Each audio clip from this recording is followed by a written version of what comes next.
Hello, everyone. It's Larry Kotlikoff with Economics Matters, the podcast. I'm here with my son Alex, who is my co-host for today, and I've got two terrific guests, fantastic guests, uh, the renowned Joe Klein and John Ellis. Um, these two gentlemen are distinguished journalists, commentators, public uh, commentators on a whole range of issues, politics to begin with, geopolitics, the economy, um, and we're going to hear their views on a lot of issues, including my first question, which will be who's going to win the election.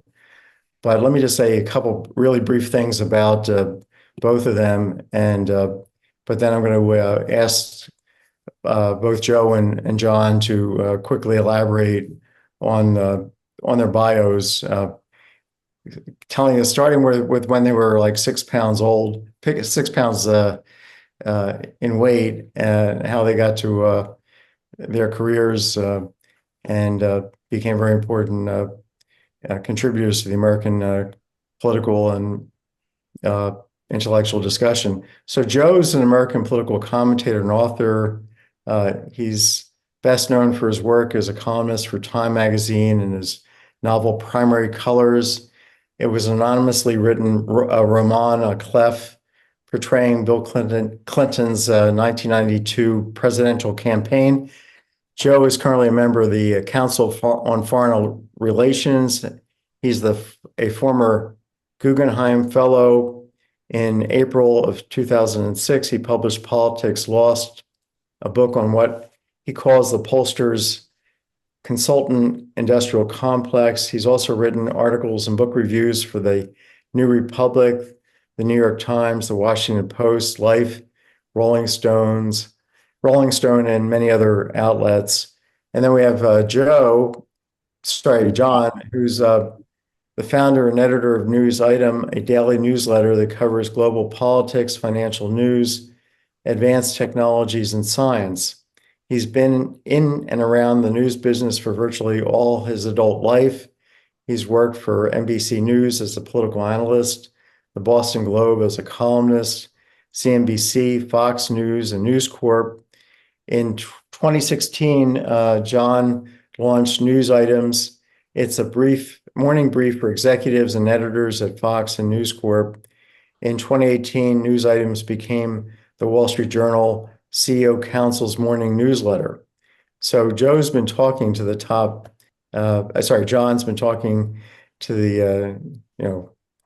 CEO News, Wall Street Journal's CEO Council must have the top CEOs in the country. And then he restarted News Item as an independent newsletter in August of 2019. So let me stop there. Joe, let's start with you, and then we'll move to John. Tell us about your background, but tell us about the podcast and the work that you and John are doing together, so that how everybody can subscribe to that podcast and other products that you're providing to the public. So take it away, Joe. Well, I have been a writer, a journalist for all my life, which now means over 50 years. I've tried to retire 3 times, but I keep on failing. And my primary address right now is a Substack newsletter called Sanity Clause, which was named after the Marx Brothers line, "There ain't no sanity clause." During the course of my career, which started in Boston, in fact, the first big story I ever covered was busing. And I went in as a kind of classic 1960s liberal, but then I couldn't find any black parents who were in favor of it. So I came out against busing.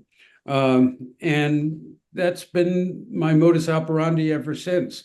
I go out and report stuff and don't allow myself to have opinions uh, until I've reported stuff. And so 10 years ago, when I was still out embedding with the troops in Iraq and Afghanistan. I've spent a lot of time in Washington. I've spent over 2 years of my life, I think, in Iowa watching presidential politics over the course of 11 campaigns. So I've been around, and John and I'll let John talk more about our podcast, Night Owls, but we've known each other since I was the Rolling Stone Washington bureau chief in 1974. Mhm. And he walked into my office and he said, I'm a political junkie, put me to work. Well, it was Rolling Stone. I could barely figure out how to put myself to work. But we've been friends ever since. And let me turn it over to John. Great. Thank you. Yeah, I started my career at the NBC News election unit and worked there for 10 years as an analyst for that. And at that time, each of the major networks had election units that devoted themselves to full-time coverage of politics. So I did that for 10 years. And then I just, as I said, as you said, I bumped around the news media business for a long, long time. And in 2019, I was doing the CEO Council newsletter for the Wall Street Journal, and I was wildly overpaid. And Lachlan Murdoch, having taken over as the CEO, found out that I was wildly overpaid, and so he fired me. And then day after I was fired, I just, Rupert said that I could take news items with me. So the day after that I was fired, I kept doing news items. And then I found this platform called Substack and started a paid newsletter. People who are interested in that can go to news-items.com. And the three things that are there are news items, which is a 6 days a week morning note that comes out usually around 6:30 or 6:45 Eastern time. Political items, which is largely devoted to the U.S. campaign at the moment, but covers politics around the world. And then we have a newsletter called Bird Items, which is everything that you ever wanted to know about birds from the previous week. That's done by my brother Hap, and is wildly popular. It's particularly popular because it's free.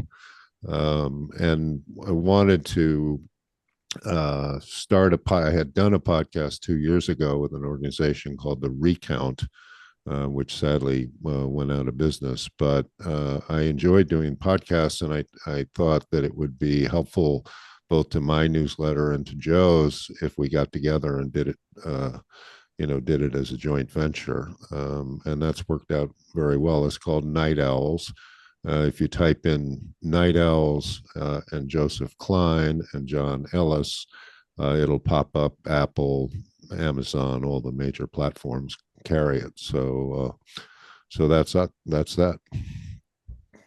That's great. And do you have any books you want to kind of hawk here or talk about that people should be taking a look at? Anything else that feel is relevant for today? Yeah. I will say that that you can reach Sanity Clause by typing in josephklein.substack.com. As for books, haven't written any in a while, and I don't know that I want to subject my work to the kind of political correct, sensitivity readings that are going on in that business these days. It's really a shame what's happened to publishing. I got to say, I'm having more fun writing Sanity Clause, which comes out 2, 3, 4 times a week whenever I feel like it, than almost anything I've ever done before, because there are no limits except for my sensibility. Yeah, I mean, I have a Economics Matters. Obviously, we do podcasts, but also posts, and it's very freeing not to have to deal with an editor to spend an entire day writing up a column and then sending it to somebody who says this is, too too extreme, or it's going to upset somebody, or you know, our I was writing for Forbes for many years, and often they would reject columns because it would offend one of their advertisers. So uh, they ended up booting me off because I was just too aggressive, and so I don't feel any of that restriction anymore. So uh, happy to be free of Forbes, and they're happy to be free of me. But let's talk about this first question, then Alex will pipe in. Who's going to win the election? What do you think of uh, Kamala Harris and Governor Walz? Their chances. Obviously, the polls have moved a bit in their favor.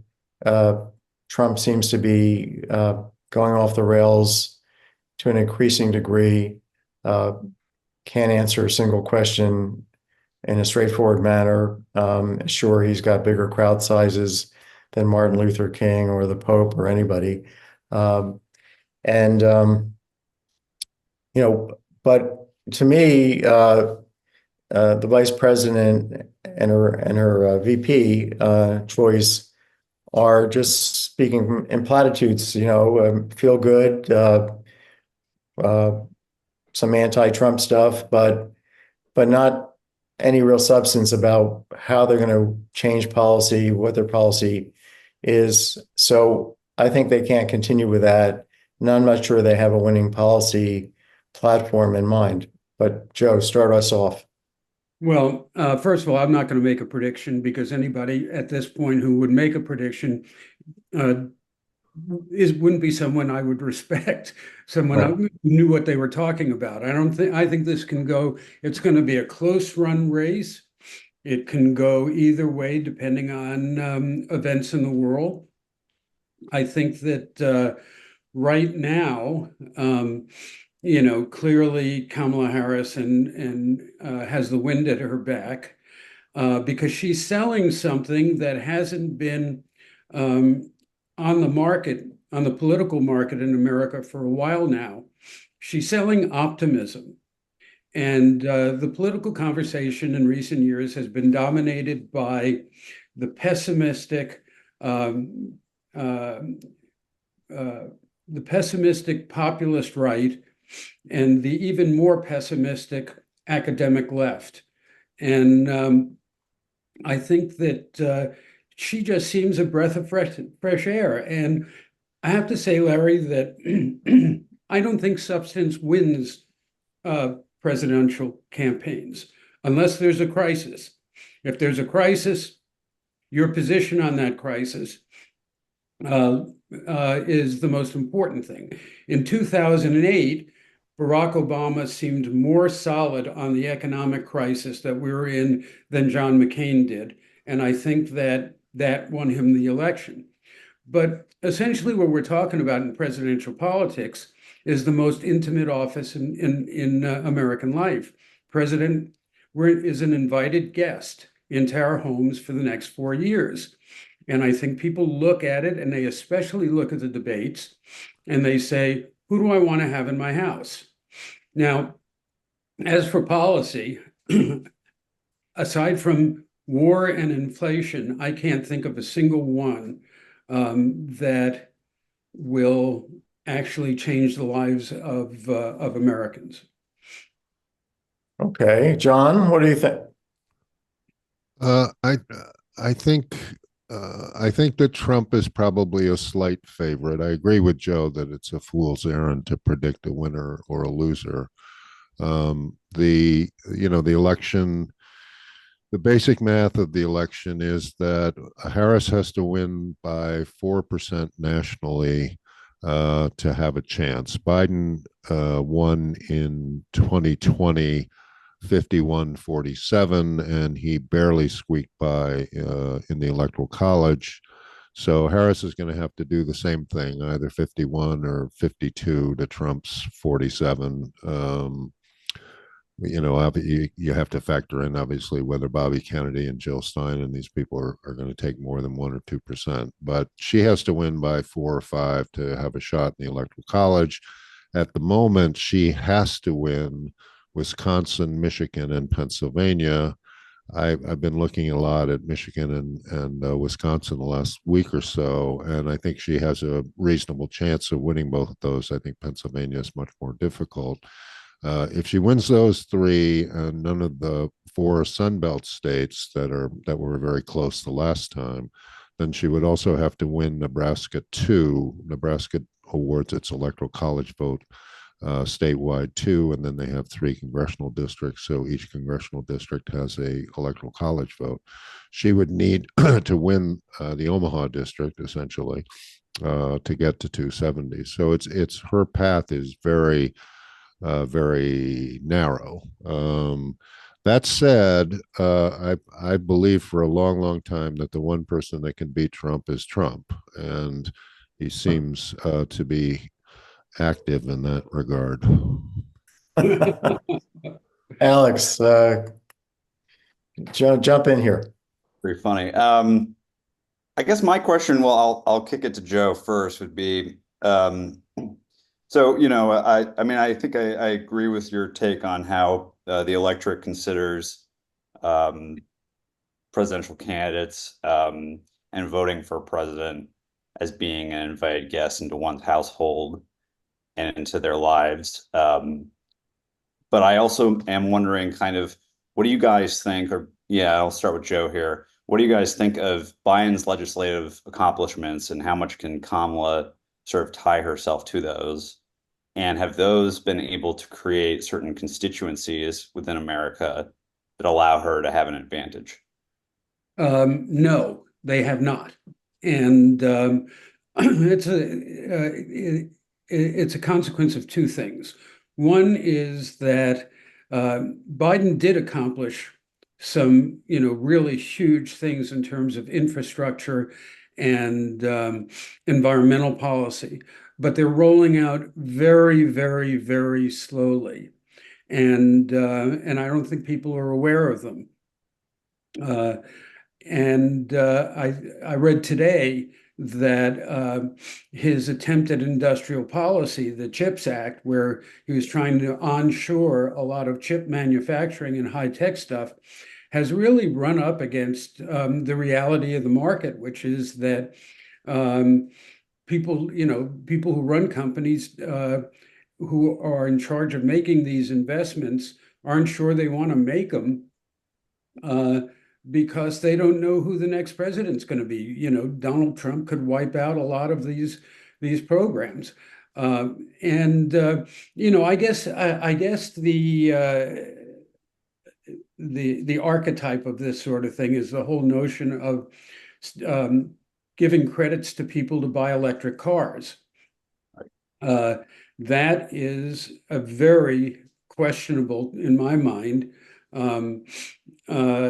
form of industrial policy. And Trump was making a lot of it. He was calling them Chinese cars until he got Elon Musk's endorsement. And now all of a sudden, he kind of likes electric cars. So as I said, this election, I would, aside from inflation, or if we happen to stumble into a war in the next few months, this election is going to be about these two personalities.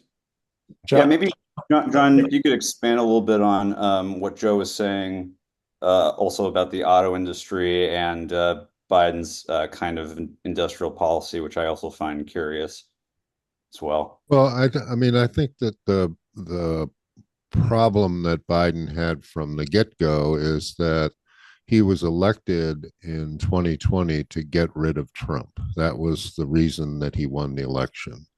So on January 20, 2021, he took the oath of office, and in so doing had fulfilled his mandate, right? Because he'd gotten rid of Trump, he'd taken the oath of office, and now, what was he going to do? What did he have permission from the electorate to do? He did not have permission to go out and put forward the, FDR 2.0. And when he did, there was considerable resistance, and he was, astonishingly successful at getting through most of what he wanted.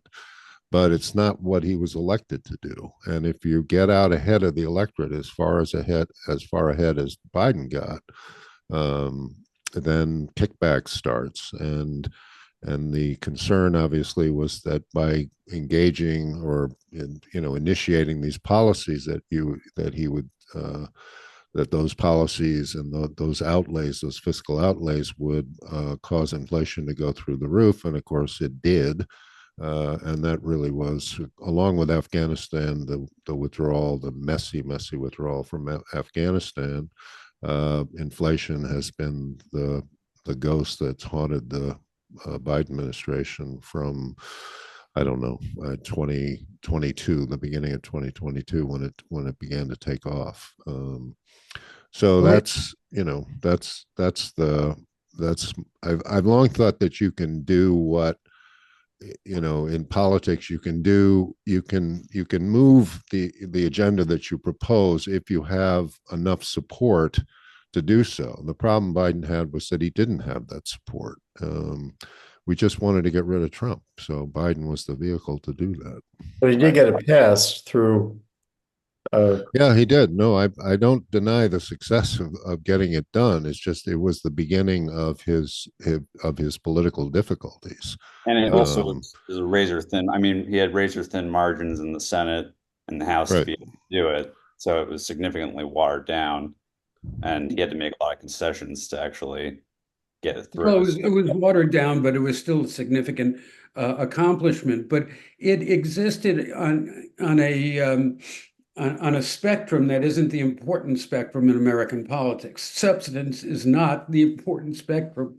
Culture is. My political mentor was Daniel Patrick Moynihan, and he said that the central conservative truth is that a society's culture is the source of its strength or weakness. The central liberal truth is that democracies can act to change that culture. But as Pat grew older and older, he became more and more pessimistic about the ability to change the culture. And in our culture, there's a fundamental fact of race, which has dominated American politics from the start. And in my mind, it still does. What happened, the reason why Trump and the populist right came on, was the perception among white people that, number one, they were losing their majority, which they slowly are. And number two, Democrats had acted to give unfair advantages to Black people through affirmative action, through DEI programs and so forth. And then Democrats had expanded that to gay people and then to trans people. And in many ways, this was threatening to the white majority, especially white males. So I've long thought that it's not "Make America Great Again"; it's "Make America Mine Again." I thought that was the real message of it seems Trump like campaign. So Alex asked this question to me yesterday, or raised this question with me, which is, let's suppose that Biden wins by, slim margin. You mean Kamala? Sorry, Kamala. Yeah, Governor Wall. that was a Trumpism. Sorry, or Bidenism. Or both. So what happens if the Republicans don't confirm the electoral decisions of the states? Can't they? I mean, we have Republicans, congressmen who can.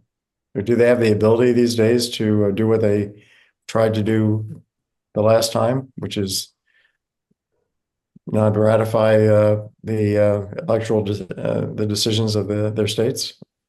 Well, there's a big difference, and that is this time the Democrats control the government. Last time the Republicans controlled the government, and they almost got away with stealing the election. Now, I'm pretty sure that Trump is going to claim he won no matter what happens. The question is, what do the numbers look like? And we're not going to know that until and I mean the numbers in individual states and maybe in individual cities, which, if we look at what happened last time and the time before that, the cities come in last, and they come in big for the Democrats. So what Well, if, the other thing is you have Democrats have what I hate the term, but they have a much better ground game than the Republicans do, and I think this election will probably be the first one where the majority of votes are cast before election day, either by mail or drop-in ballot. So you're going to have on election night, what happened the last time was the Trump vote came early because it was same day, and then the pre-vote, if you want to call it that, absentee and drop mail in and so on and so forth, was tabulated later. And so what happened was it looked like Trump was going to win at about midnight of election evening. But by like 11 o'clock in the morning the next day, the pre-vote started to pile up, and sure enough, Biden was ahead, albeit by a very slim margin in the key states. In terms of stealing the election, it seems to me that Kamala cannot win unless she wins Wisconsin, Michigan, Pennsylvania.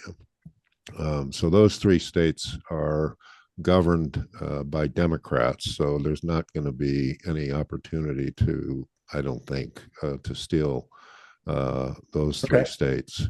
And then the question is what happens in Omaha. That Omaha is a straightforward place, so they're not going to indulge any Trump nonsense. Where the nonsense is going to occur, and occurred in the last case, was in Georgia and in Arizona. yeah. And I think we'll see that again. The other thing that's going to go on, the goal of our adversaries, China, Russia, independent actors, is to create as much chaos between now and election day as they possibly can. They will do that via cyber attack, essentially various cyber weapons, and they will do everything they can to disrupt the election itself, getting into the registration rolls and all that sort of thing.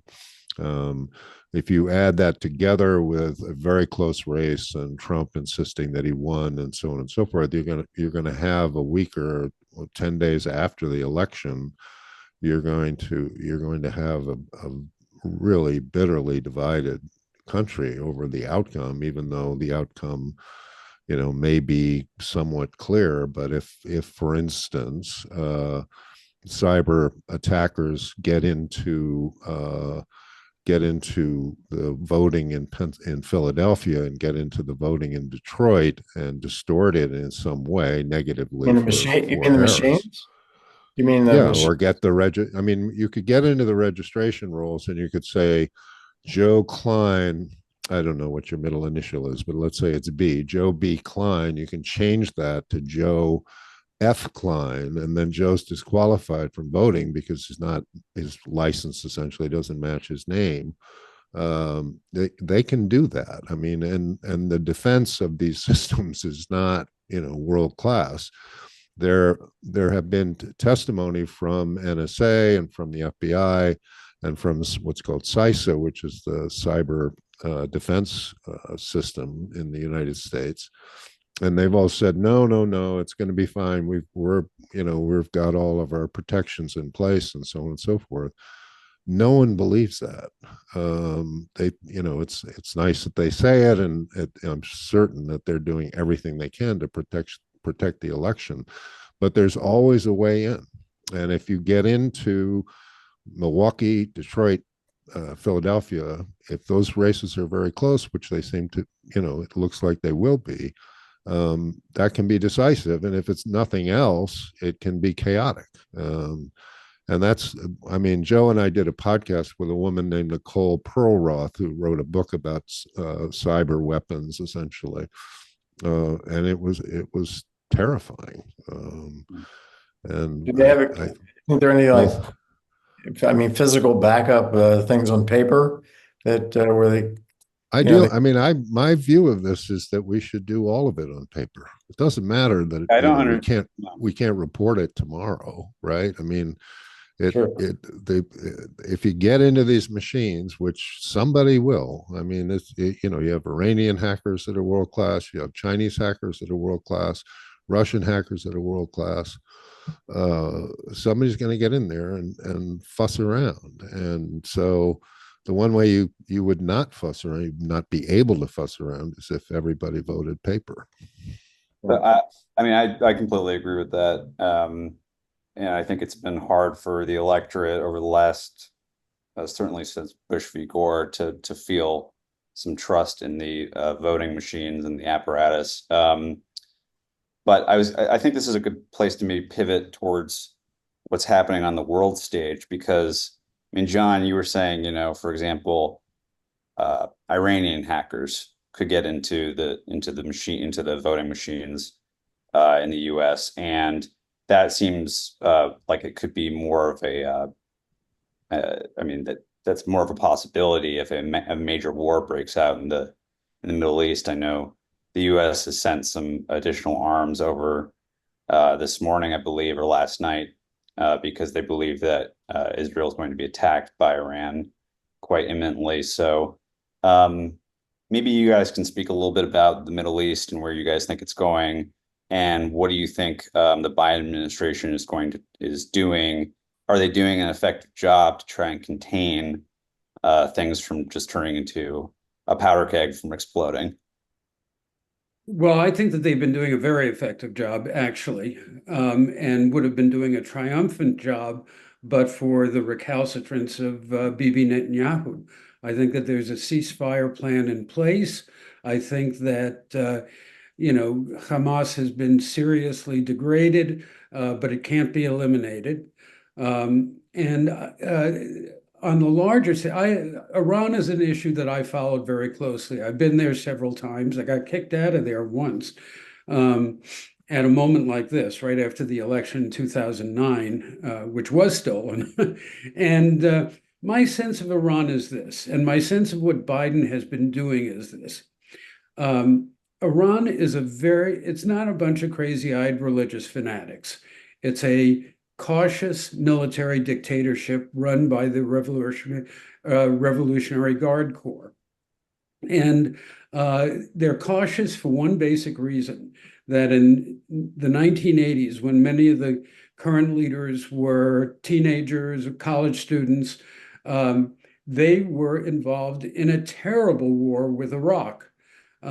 There were over 1 million casualties, 100,000 of them chemical victims of the war. The downtown Tehran, which is a real city, was rocketed. And so the Iranians have been very cautious in responding to provocation ever since. They play their games through their proxies like Hezbollah and Hamas and the Houthi rebels. But their direct actions haven't been overwhelming. When Trump, you know, had General Soleimani assassinated, the Iranians didn't react very strongly. They tried to send, you know, over 300 missiles to attack Israel. That didn't, a few months ago, that didn't work. The thing that's different now that really has me looking at this very closely is that the Biden administration has been very specific about attacking Iran if Iran attacks Israel. And that is something we have not seen before. They have been specific to the point of saying that they might even go after, or they would face the decision of whether or not to go after Iran's nuclear facilities. That's something new under the sun. And it says to me that the intelligence that we've been picking up indicates that Iran is going to be less cautious this time than it has been in the past. Of course, the message... Or that they might be very close to a nuclear weapon. What? They're They're not. They're not close? They are not close. No. And in fact, they have been very, very, very careful to not come up to the enrichment line, because they know that Israel, will feel no compunction about incinerating them. So, I mean, the nuclear weapon down the road, yeah, that might be a problem, but I don't think it's a situation right now.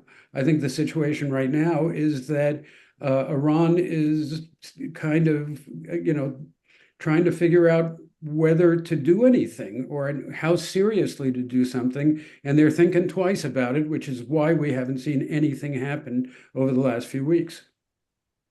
John, what do you think? I would go, yeah. I mean, Joe is far more knowledgeable about this than I am, but I do think the Iranians are enormously cautious, and I do think that, they have the 3H strategy, right? They have Hamas and Hezbollah and the Houthis that can make as much mischief as they care to make, or within the limits that Iran sets for them. So I don't see them. I just don't see a direct attack as being in their interest. It may be that they have to do something just to placate whatever constituency they need to placate, but it's better to stick with the 3H strategy than for them to get directly involved, it would seem to me. Joe, why do you think it's been so difficult to get to for Biden to sort of leverage Bibi Netanyahu and to get him to actually move on a ceasefire deal and a hostage negotiation deal? Well, because Bibi's political future and perhaps his personal freedom are at stake.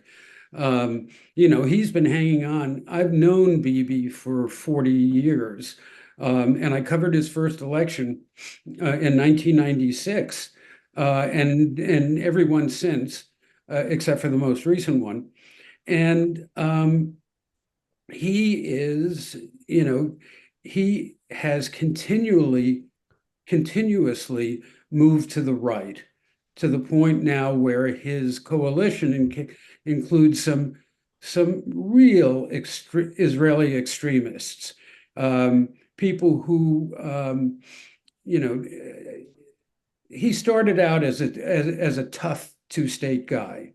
And now he is a one-state guy. And I think that the amazing thing about this moment is that we could be on the cusp of a whole new system of alliances in that region. An alliance between Israeli and the Sunni Arabs, like the Egyptians and the Saudis and the Gulf states, against Iran.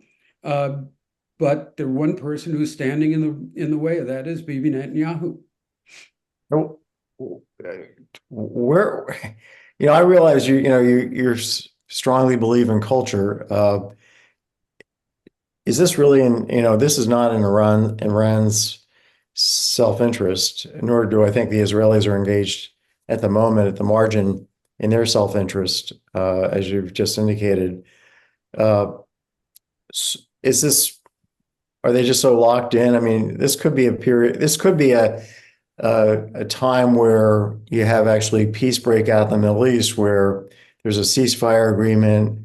Iran decides, as part of that agreement, to stop arming its buddies, and you actually have, and Israel agrees to a two-state solution. Is that just pie in the sky? Are is this religious fanatics really at the fundamentally in charge? You're saying that they're not, but no, I think that they must be for this to be. Why would Iran think this is in their interest to be arming these states? I mean, well, sure as hell has worked so far. It's kept Israel on the back foot for the last 30, 40 years. I mean, Hezbollah is a major military force as opposed to Hamas. And Hamas was even stronger than I thought that they actually were.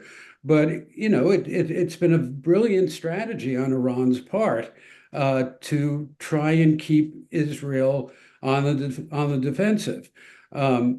But and I don't see any reason why they would abandon that other than the fact What are that they gaining? What are they gaining out of this? Like, they're not going to destroy Israel. well, Israel's got to, well, I mean, it's not like Israel's going what to they're disappear. gaining, what they're gaining out of that is their enemy isn't only Israel. I mean, the Houthis have kept the Saudis busy on their southern border for the last 25 years. Hezbollah um, uh, and Bashar Assad have kept the Saudis busy on their northern border and have kept the Jordanians busy. There, that's why the Israeli-Sunni alliance, which I first reported the possibility of it 10 years ago. I broke that story. But it's why it's such a potent idea and why it's been happening quietly. I mean, Israel and Saudi Arabia and Egypt share intelligence data. Their intelligence agencies are not, if not meshed, they are certainly cooperative. And this is the only way that Iran can counter that. The Sunni Shia, I mean, the greatest, potential for violence in the world is when you have two people of the same ethnicity and different religions. In the Middle East, you have the same religion, but two different sects, Sunnis and Shiites. And the Sunni believe that Shiites are, devil worshippers. And the Iranians are Shiites. The other thing the Shiites are known for is their incredible ability to locate themselves on top of oil. Well, I mean, Alex, you got to want to intervene here? I mean, I've got a bunch of Yeah, follow. no, I want to kind of, Ukraine. I think just for time's sake, I kind of want to move up maybe through the Caucasus to Russia and see the relationship between the Middle East and then the far east as well in Asia and in because we know that there's of course this other war happening in Ukraine um, and somewhat in or maybe in considered Russian territory as well. And there's certainly Iranian help in that direction in terms of aiding Putin or an alliance there. And then you've got China, which is a major force. I mean, way beyond Russia's capabilities, and I mean, both economically and militarily. But they haven't been very keen to kind of support a peace deal within Ukraine. And what is their kind of relationship to the Middle East too right now? And what are they hoping to gain? Well, John can answer this better than I on the economic side, but essentially, China has not been an expansive power throughout most of its history. It has enough trouble keeping its own self together. But now, under Xi Jinping, you've seen a change over the last 10 or 15 years. China looks to the rest of the world and doesn't see very impressive rivals, including us. And so it has been it has its borders are becoming a little bloodier than they were in the past. The border with India, the border with the other states in Southeast Asia and Korea and Japan and Australia. And so it's a more aggressive China than we've seen in the past militarily and diplomatically. Economically, though, you guys can speak to that much better than I can, but they seem pretty shaky. Well, I guess I was my question was more where are they in terms of diplomatically, but also in terms of their self-interest in terms of calming the flashpoint tensions in the world, both in Ukraine, in the Middle East, and also in the South China Sea, which is also possibly another flashpoint that could happen where military tensions could break out. I don't know, John, maybe you can speak to some of this. I think the South China Sea is a matter of domain, right? And they see the U.S. as interlopers and have been interlopers, and that's theirs, and the U.S. should get out, and etc.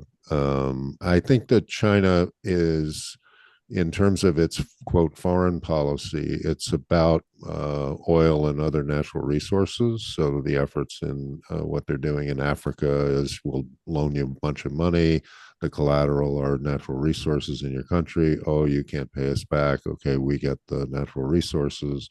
The relationship with Russia is we need your oil, and you need our support on the global stage. But really, you're kind of a stepchild for us, and we'll just use you as long as you're useful. Obviously, in the Middle East, it's mostly about oil. But China, as Joe pointed out, that China's, we had a guest named Rebecca Patterson who came on, and we talked a little bit about China. She wrote a piece for News Items about what the headline was, China Stuck. And basically her argument was that the consumer in China was not buying, that you had these two major investment opportunities for a long time. One was real estate, and the other was what's called wealth management products. And both of those went south big time in the last 5-7 years. And so the Chinese consumer has been very wary about, investing essentially. And that has slowed China down. It's almost in a deflationary cycle. So China's sort of global ambitions are on hold until they sort that out.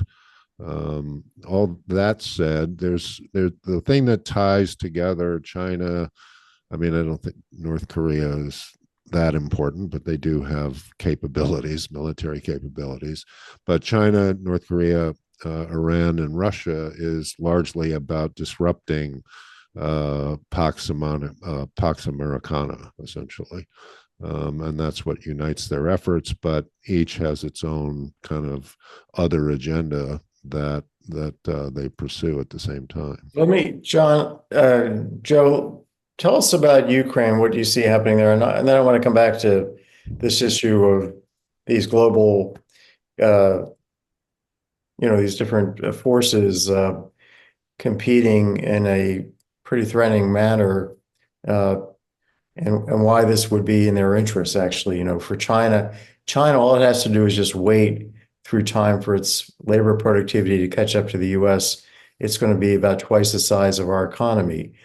India is going to be bigger than our economy by the end of the century. This is just, the demographic, even with the demographics of China not looking so great into the future, this is just where things are heading.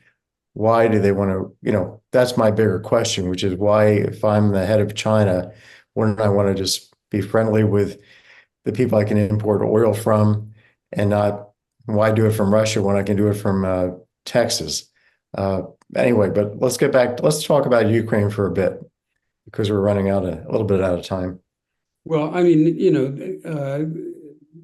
I don't have any particular insight into what's going to happen, because I hate making predictions, and you can't make predictions about wars. But it does seem to be a stalemate. And at a certain point, I think that there will be a negotiation. I don't think that Ukraine is going to win back the eastern provinces that are Russian speaking in any case. I think there's a deal to be made, but our part of that deal is going to be to include Ukraine in the military and economic alliance structure in Europe. And that'll be the price that Russia will pay for having done this.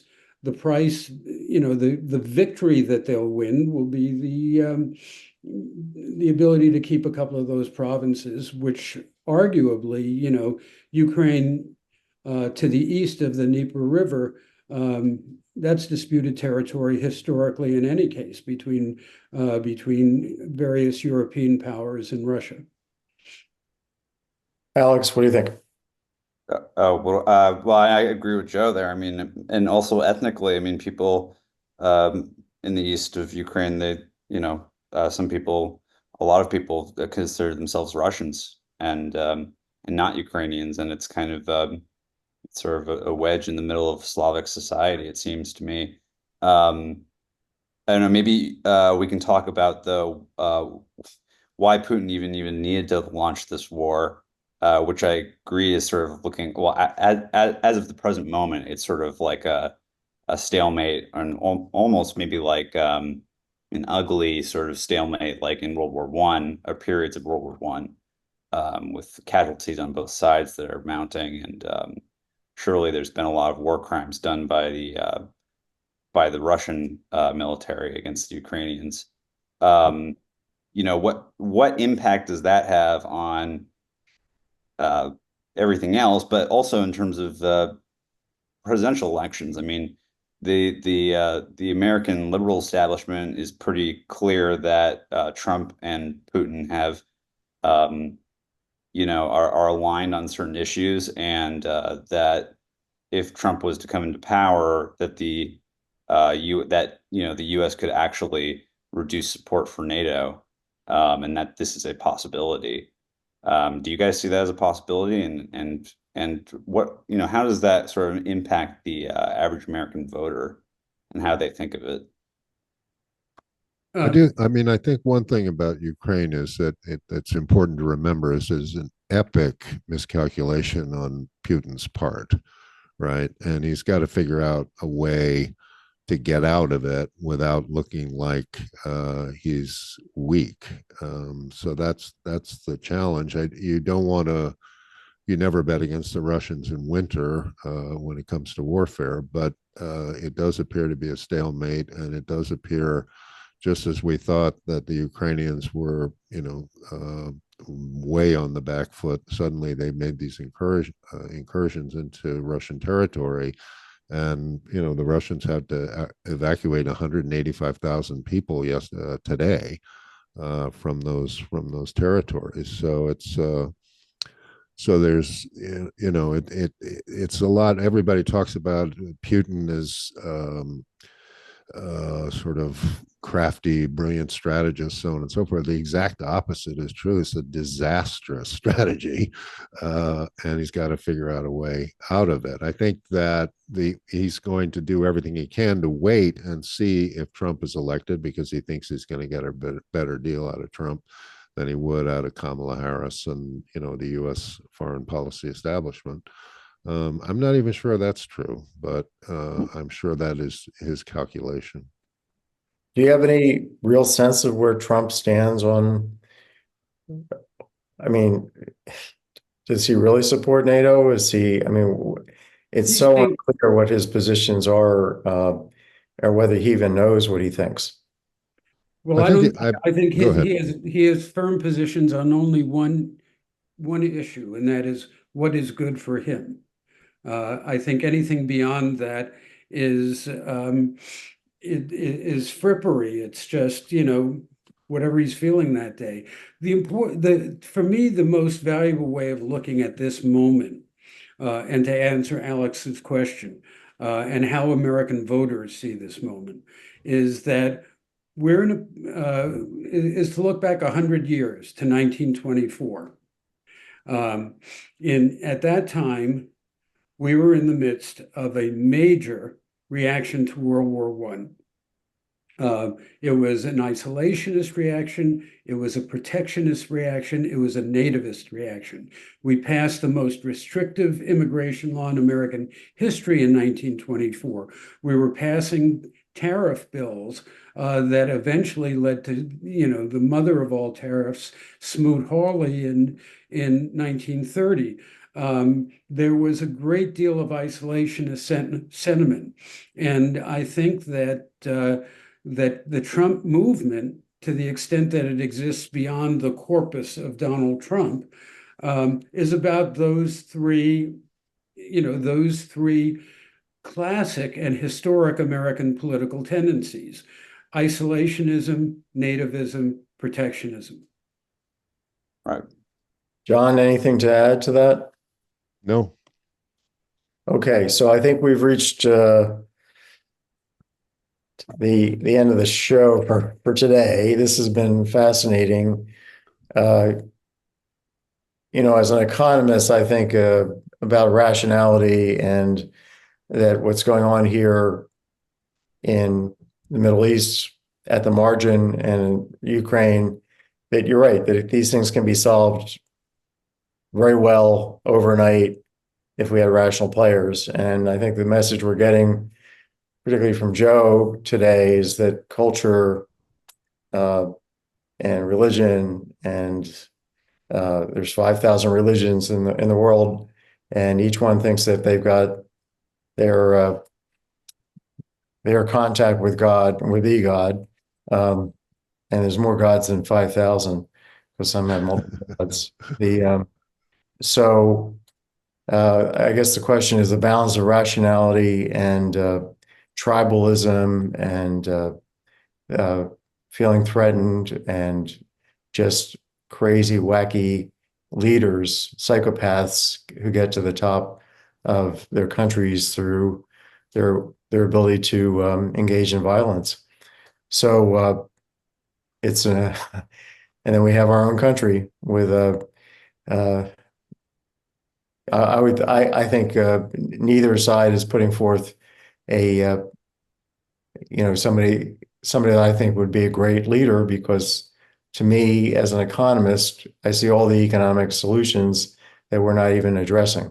All the problems, but the simple solutions, healthcare, education, we could use internet education, give everybody uniform education, start a new version of Social Security for young workers. There's so many things we can do that we're not even talking about. So let me just leave it at that. My 2 cents that I think we need more economics in the discussion, but I think you're telling us that the world's not really so much interested in economics. It's just some other more powerful forces at play that we have to observe and see where they come out. But thank you so much. We hope to have you back as we get closer to the election. This has been fascinating, and thanks so much. Really appreciate it. Thank you for having us.